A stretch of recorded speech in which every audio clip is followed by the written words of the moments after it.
Hello students, आपका अपना YouTube channel में मैं रविरंजन सर आपका स्वागत करता हूं।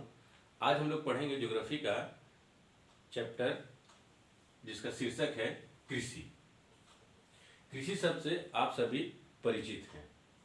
अब हम लोग कृषि जो ऐसा चीज है जो कि प्राचीन काल से मानव करता आ रहा है और वर्तमान में भी करता कर रहा है, और कृषि से ही मनुष्य जनजाति मनुष्य का जो भरण पोषण होता है, मनुष्य जो जो भी भोजन करता है वो कृषि से ही प्राप्त करता है। तो यहाँ पर हम लोग जानने का पहले प्रयास करेंगे कृषि के प्रकार कितने प्रकार के होते हैं। पहला जो प्रकार है वो है प्रारंभिक निर्वाह कृषि। ऐसी कृषि जिससे आपका जीवन निर्वाह हो सके। जीवन निर्वाह के लिए जो पहले जो काम किया जाता था, पहले पूरे अधिकतर जगहों पे जंगल हुआ करता था। जंगल को काट करके उसे कृषि के लायक बनाया जाता था, और ये परंपरा आज भी जारी है, और ये उत्तर पूर्वी राज्यों में झूम कृषि के नाम से जाना जाता है। और यही जो है मणिपुर में झूम कृषि ही पामलू के नाम से जाना जाता है, और छत्तीसगढ़ के बस्तर जिला और अंडमान में ये दीपा के नाम से जाना जाता है। झूम खेती के अन्य नाम क्या क्या हो गए?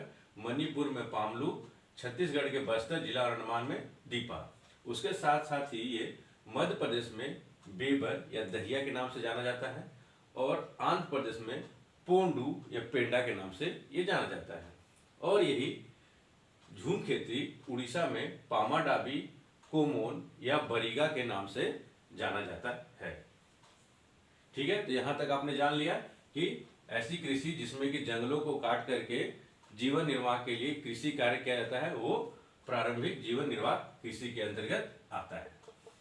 अब जो दूसरा है कृषि है गहन जीविका कृषि। गहन मतलब सघन।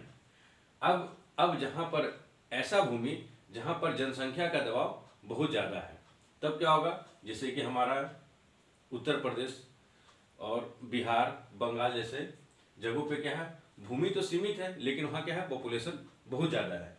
तो वहाँ पर क्या है, वहाँ पर जो कृषि कार्य किए जाते हैं तो वहाँ पे छोटे क्षेत्रों में ज़्यादा उत्पादन के लिए क्या किया जाएगा, वहाँ पे सिंचाई सुविधाएं बढ़ाई जाएगी या फिर रासायनिक उर्वरकों का प्रयोग किया जाएगा, जिससे क्या है उस खेत में ज़्यादा से ज़्यादा आप जो भी फसल लगाए उसका ज़्यादा ज़्यादा आप उत्पादन कर सकें।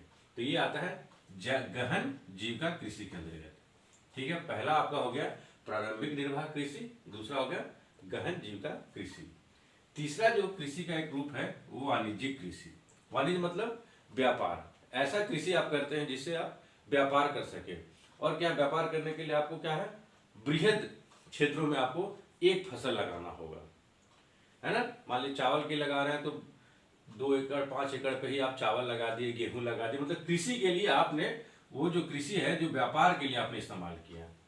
ठीक है, और इसे अन्य नाम जो रोपण कृषि के नाम से भी जाना जाता है। रोपण कृषि, रोपण कृषि में मतलब बड़े क्षेत्रों में एक फसल लगा दिए तो ये आपका हो जाएगा रोपण कृषि। अब नेक्स्ट जो है शस्य प्रारूप। शस्य प्रारूप क्या होता है?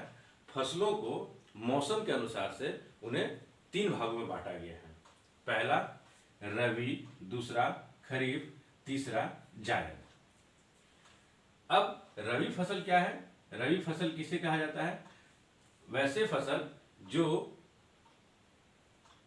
जाड़े के मौसम में लगाया जाता है और गर्मी में उसे काटा जाता है, वो रबी फसल आता है, उसके अंतर्गत आता है, जिसमें आपका गेहूं, जौ, मटर, चना, सरसों। अब आइए खरीफ फसल। वैसे फसल जो मानसून के आने के बाद, मानसून आता है उसके बाद ये लगता है, और 4 महीने के बाद ये फसल काट लिया जाता है, जिसमें मुख्य क्या है, चावल। और क्या है, खरीफ फसल के अंतर्गत और कौन से फसल आएंगे? चावल, मक्का, ज्वार, बाजरा, कपास, मूंगफली, सोयाबीन, मूंग और उड़द। वो जो दलहन की फसल है मूंग उड़द, वो खरीफ फसल के अंतर्गत आता है। और क्या है, जायद फसल। यह इन 2 मौसमों के बीच में जो मौसम होता है, जो गर्मी का मौसम होता है, उसमें जो फसल लगाए जाते हैं वो जायद के नाम से जाना है। जैसे गर्मियों में क्या है, आप तरबूज खाते हैं, तरबूज, खीरे, खरबूजे या उस समय जो सब्जी उत्पादन होता है वो जायद फसल के अंतर्गत आता है। तो क्या हुआ, तीन प्रारूप क्या हो गया, रबी, खरीफ और जायद। अब हम लोग, ये तो आपका हो गया फसलों का वर्गीकरण। अब हम एक एक करके फसल के बारे में जानने का प्रयास करेंगे। पहला जो है चावल के बारे में जानेंगे। चावल जो है भारत में उत्पादन में दूसरा स्थान रखता है। इसके लिए आपका क्या है कि इसके लिए जो तापमान की जरूरत है 25 डिग्री सेंटीग्रेड से ऊपर का तापमान इसे चाहिए, तभी उस जगह पे चावल का फसल लगाया जा सकता है। और इसे ज़्यादा बारिश की, ज़्यादा पानी की आवश्यकता और 100 सेंटीमीटर से अधिक वर्षा की आवश्यकता होती है इसे। और जो ये मेनली, और वैसे जगहों पर भी जहाँ पर सिंचाई की सुविधा उपलब्ध है वहाँ भी इस फसल का उत्पादन किया जा सकता है। मेनली जैसे पंजाब, हरियाणा, यूपी और बंगाल राज्यों में इसकी उत्पादन बहुत आयत रूप से की जाती है। सेकेंड जो फसल है वो है गेहूं का। गेहूं चावल के बाद दूसरा मुख्य खाद्य फसल है। इसके लिए हमें 50 से 75 सेंटीमीटर के बीच वर्षा चाहिए। मतलब इसे चावल में जितना बारिश की आवश्यकता होती है उतनी इसमें आवश्यकता नहीं होती है, लेकिन इसे भी कुछ बारिश की आवश्यकता होती है। और यहाँ जो है पश्चिमी विक्षोभ से आने वाली वर्षा के कारण इसे कुछ बारिश प्राप्त हो जाती है। इसीलिए पंजाब और हरियाणा में गेहूं का उत्पादन हो पाता है। और ये अन्य उत्पादक जो राज्य हैं गेहूं के, उत्तर प्रदेश, मध्य प्रदेश, राजस्थान और बिहार गेहूं के उत्पादक राज्य हैं। अब जो तीसरा जो फसल है, जो खाद्य फसल है, जिसे आप खाते हैं, खाद्य फसल, मोटे अनाज जिसमें आपका आता है ज्वार, बाजरा, रागी, और ये सारे जो फसल हैं ये है खरीफ फसल है। खरीफ जो पहले आपको बताया, खरीफ फसल जिसमें कि चावल, मक्का इत्यादि आते हैं। और ये किस मौसम में लगता है, गर्मी के बाद इसे बरसात आने के पहले इसे लगा दिया जाता है, बरसात के समय लगाया जाता है। और ये जाड़े के मौसम में, जाड़े आने के पहले उसे काट लिया जाता है, अक्टूबर नवंबर में इसे काटा जाता है। अब आइए नेक्स्ट जो है दलहनी फसल। दलहनी क्या है, ये है रबी फसल, मतलब अर्थात ये जाड़े में लगाई जाती है और गर्मी में इसे काटा जाता है, जिसमें कि फसल क्या क्या है, उड़द, मूंग, मसूर इत्यादि दाल जो आप खाते हैं। और ये प्रोटीन के लिए बहुतायत माना जाता है, जिसमें कि आपका ये दाल के लिए मध्य प्रदेश, एमपी, राजस्थान, महाराष्ट्र, उत्तर प्रदेश और कर्नाटक राज्य प्रमुख स्थान रखता है। ये आपके हो गए खाद्य फसल। इसके साथ साथ अन्य खाद्य फसल भी है जो आपको जानना जरूरी है, जिसमें अगला जो है, जिसका जो है गन्ना एक ऐसा फसल है जो कि एक वर्ष में ये लगता है। और इसके लिए तापमान की जरूरत है 21 से 27 डिग्री का तापमान की आवश्यकता होती है। और साथ साथ इसे 75 से 100 सेंटीमीटर वर्षा वाले क्षेत्रों में ही लगाया जाता है। और ये गन्ना से ही चीनी का उत्पादन किया जाता है। और अन्य खाद्य फसलों में हम लोग जानेंगे तिलहन के बारे में। तिलहन मतलब वैसे फसल जिससे तेल निकलता है। मूंगफली, सरसों, नारियल, तिल, सोयाबीन, अरंडी और सूरजमुखी, इन तेलों का प्रयोग, कुछ तेल तो आप खाने में इस्तेमाल करते हैं और कुछ ऐसे तेल भी होते हैं जिसका प्रयोग आप सौंदर्य प्रसाधन के लिए भी करते हैं, तिलहन का। अब अन्य खाद्य फसलों में जो है चाय जो आप हर दिन कुछ लोग पीते होंगे। तो अब आइए, चाय की जो खेती है इसके लिए जो उपयुक्त दशाएं हैं वो चाहिए आपको वैसी भूमि जहां पर पानी का ठहराव हो, अर्थात ढलान वाले क्षेत्रों में ये लगाया जाता है चाय।